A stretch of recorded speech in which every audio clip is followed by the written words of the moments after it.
When you wish upon a star, makes no difference who you are. Each week as you enter this timeless land, one of these many worlds will open to you. Frontierland. Tall tales and true from the legendary past. Tomorrowland. Promise of things to come. Adventureland.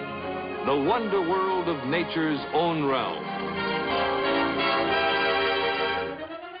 Fantasyland. The happiest kingdom of them all. Presenting this week,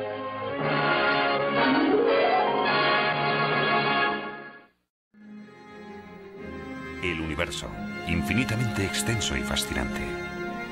Un cosmos lleno de enigmas que desde hace siglos cautiva a la humanidad. Generaciones de científicos han intentado explicar lo inconcebible. En busca del origen de la materia, se funden las barreras entre el saber científico y los modelos de pensamiento filosófico. Hace más de 2000 años, los filósofos de la antigua Grecia intentaron indagar en los misterios de la naturaleza y acuñaron un término que habría de cambiar el mundo: el átomo, lo indivisible, la unidad más pequeña posible e indivisible de la naturaleza, aunque nunca demostraron su existencia. 2000 años después, la observación meticulosa de la naturaleza descubrió la existencia de regularidades. Los fenómenos naturales podían explicarse, describirse y en ocasiones preverse. Aún se dio un paso más. Se idearon experimentos. La naturaleza se resumió en cifras. El método científico había nacido. John Dalton, usando estos métodos, confirió a la idea de átomo un significado científico. A diferencia de los creadores griegos del concepto, no se conformó con suposiciones. Sirviéndose de una báscula, intentó descubrir las regularidades en reacciones químicas. Dalton definió los elementos químicos como materias que poseen un valor atómico propio, de átomos igual de grandes e igual de pesados. Dalton representó los átomos mediante círculos. Los átomos no cambian cuando se produce una reacción química, solo se reordenan. Cómo están unidos unos átomos con otros, Dalton solo podía especular, porque nunca pudo verlos. A partir del espesor de una película de aceite, se determinó ya entonces el tamaño de un átomo. Su tamaño era inferior a 1/1000ª de un centímetro, microscópico, por tanto. El siglo XIX simboliza una época de progreso técnico y científico. El hombre comprendió que podía beneficiarse de los conocimientos que había adquirido sobre la naturaleza. Se apoderó de los tesoros de la tierra y alumbró la oscuridad.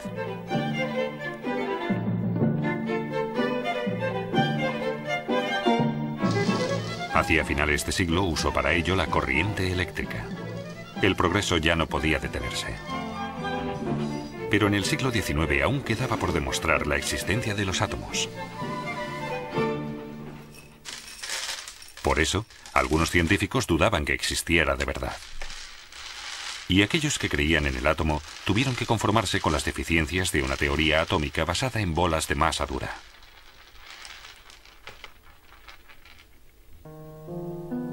Había algunas observaciones que sencillamente no tenían explicación. ¿Qué determina la estructura de los cristales? ¿Cómo se realizan los enlaces químicos? ¿Qué da color a las cosas? Estas y otras preguntas quedaban sin responder. Al final, todo indicaba que los átomos, a pesar de su significado inicial, sí que eran divisibles, que están formados por partículas aún más pequeñas.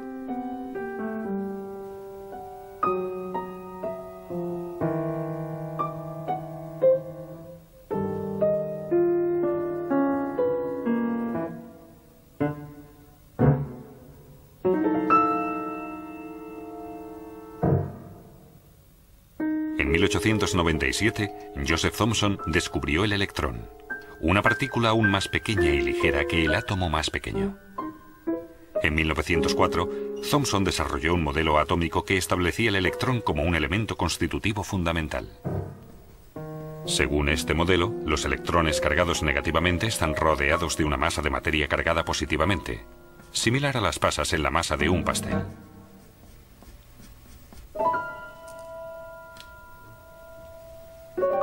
El valor científico de este modelo del pastel de pasas fue más bien insignificante, pero sirvió para tentar a los físicos a estudiar a fondo la estructura del átomo.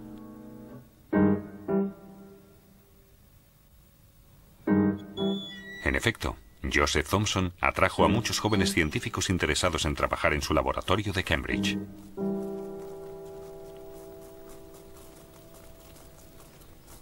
Entre ellos, el neozelandés Ernest Rutherford. En 1911, Rutherford usó radiación radioactiva para analizar el átomo en toda regla. Bombardeó con partículas alfa cargadas positivamente una finísima lámina de oro que a su vez estaba formada de unos cientos de capas de átomos. Sorprendentemente, solo unas pocas radiaciones sufrieron desviaciones. La mayoría atravesaron la lámina sin trabas. De este experimento, Rutherford dedujo que los átomos no podían ser una bola de masa, sino que la mayor parte de un átomo era espacio vacío. Solo en casos muy aislados, en los que los rayos rebotaban, parecían chocar con algo. A partir de estas observaciones, Rutherford desarrolló su modelo atómico. Así pues, casi toda la masa del átomo se concentra en un minúsculo núcleo de carga positiva que está rodeado de electrones. Para que el núcleo no atraiga los electrones de carga negativa, estos se desplazan en una órbita semejante a los planetas alrededor del Sol. No obstante, el modelo de Rutherford presentó un fallo determinante. De acuerdo con las leyes del electromagnetismo, los electrones alrededor del núcleo debían emitir energía constantemente y en consecuencia precipitarse contra el núcleo. Si fuera así, los átomos no existirían. Pero considerando que vivimos en un mundo comparativamente estable, el modelo de Rutherford debía ser falso. La idea decisiva para resolver este problema la tuvo en 1913 el físico danés y alumno de Rutherford, Niels Bohr.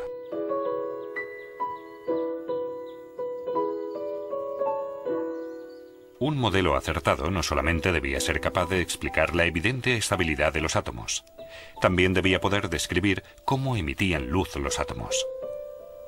Por tanto, debía poder esclarecer, por ejemplo, cómo tenían lugar las líneas del espectro de hidrógeno.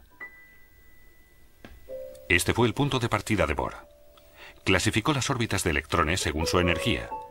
Un radio mayor significaba más energía, uno más pequeño, menos energía. Cuando un electrón cae de una órbita exterior a una interior, pierde energía que desprende en forma fotón. Como luz de una energía específica, lo que se plasma como una línea clara en el espectro. El modelo de Bohr únicamente permite que los electrones se sitúen en las órbitas más cercanas al núcleo, donde por tanto no emiten energía.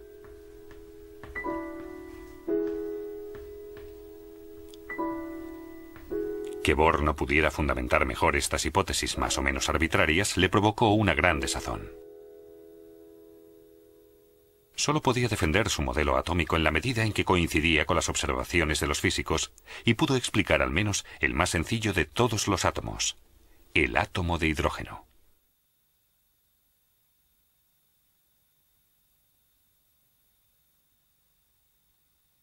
En los años 1915 y 1916, el físico muniqués Arnold Sommerfeld amplió el modelo de Bohr definiendo las órbitas de los electrones como elípticas. El conocimiento adquirido sobre la estructura del átomo permitió entender la base física de los sistemas periódicos en los elementos químicos.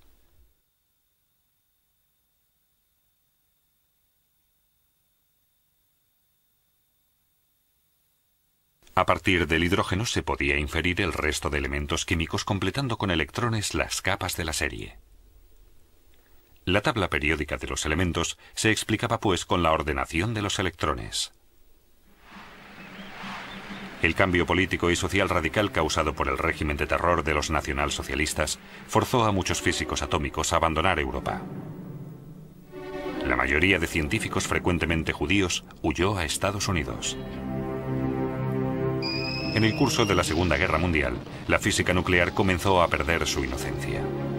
Fue Niels Bohr, defensor de las fuerzas angloamericanas, quien tomó la delantera a los alemanes en la construcción de la bomba nuclear. Del átomo pasaron a ser físicos nucleares. En una operación hercúlea, 180.000 hombres trabajaron en la construcción de la bomba atómica americana. Engendraron el arma más terrible de todos los tiempos. En 1954, cerca de Ginebra, se fundó la CERN, la Organización Europea para la Investigación Nuclear. En ella se reúnen 13 naciones para estudiar conjuntamente los misterios de la materia. Es asombroso. Cuanto más pequeña es la materia estudiada, más caros y colosales son los experimentos. Mientras tanto, se había identificado que el núcleo del átomo también está compuesto de partículas diminutas, de protones y neutrones. Ahora, todos los esfuerzos se concentraban en buscar partículas aún más pequeñas, los últimos elementos constitutivos de la materia. En aceleradores nucleares, enormes partículas cargadas eléctricamente, electrones, protones o pequeños núcleos atómicos se aceleran a altas velocidades. A veces alcanzan casi la velocidad de la luz. Imanes gigantes mantienen las partículas en su órbita. Unas instalaciones especiales enfardan las radiaciones emitidas. Al chocar con otras partículas permiten extraer conclusiones sobre su estructura. Cada vez con más frecuencia se plantea la pregunta del sentido y el objetivo de unos esfuerzos tan monstruosos.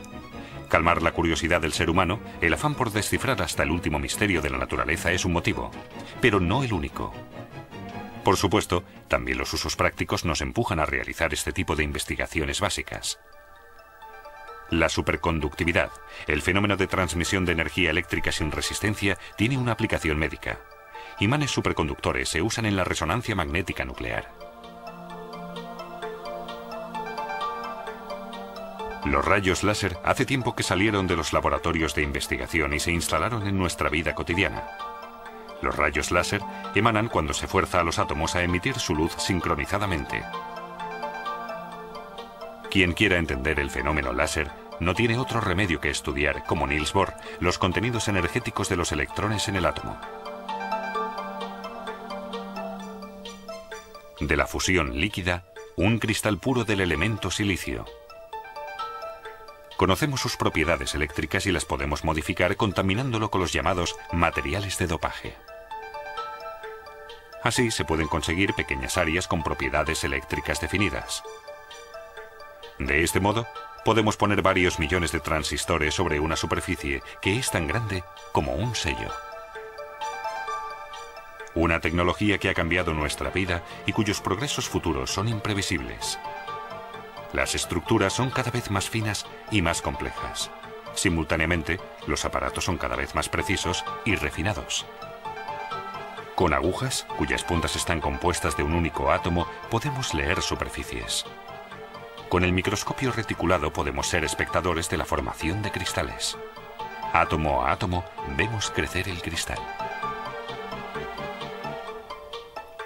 Con el mismo método incluso podemos ver los átomos.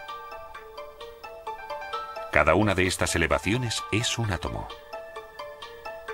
Que tengamos tanta confianza en los átomos, hemos de agradecérselo por último al precursor de la teoría atómica moderna, Niels Bohr.